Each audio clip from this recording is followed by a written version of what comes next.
Friends, আমি বারানিতা। তো আজকে একটা তোমাদের মজার একটা ভাজা করে দেখাবো, ভেজে দেখাবো।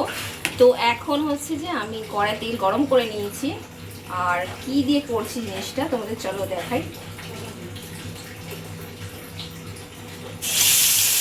আজকে হচ্ছে যে পুঁই শাকের পাতা দিয়ে মুসুর ডাল বড়া। এটা আমি নতুন একটা রেসিপি মানে দেখেছি একজনের থেকে প্রথম। তো তো ভাবলাম আজকে ট্রাই করি, কি করব ভাবছিলাম। তো ট্রাই করছিলাম, তো ভাবলাম এটাই করে দেখাই আজকে। তো ফার্স্টে হচ্ছে আমি পুঁই শাকের পাতাগুলো ধুয়ে ভালো করে কুচি করে নিয়েছি কাঁচিতে কেটে। আর তারপর হচ্ছে মুসুর ডাল বাটা ছিল, মুসুর ডালের সাথে রসুন, পেঁয়াজ, কাঁচা লঙ্কা, আদা বাটা ছিল। আর তারপর হচ্ছে ওর মধ্যে একটু লঙ্কার গুঁড়ো, সানরাইসে হলুদের গুঁড়ো, নুন, মিষ্টি দিয়েছি।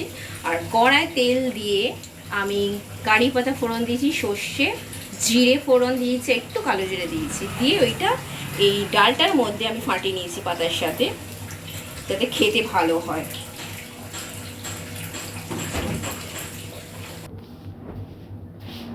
তো ফ্রেন্ডস, দেখতে পাচ্ছ আমার আগের বড়াগুলো ভাজা হয়ে গেছে। তখন আমি ননস্টিক করিনি বলে একটু ঘেঁটে গেছে, আর এখন ননস্টিকে ফের দিয়ে দিয়েছি। আর এই যে দেখতে পাচ্ছ তোমরা। তো ভালো লাগলে লাইক, শেয়ার, কমেন্ট করতে ভুলবে না, আর আমার পেজটা ফলো করবে। তো বাই ফ্রেন্ডস।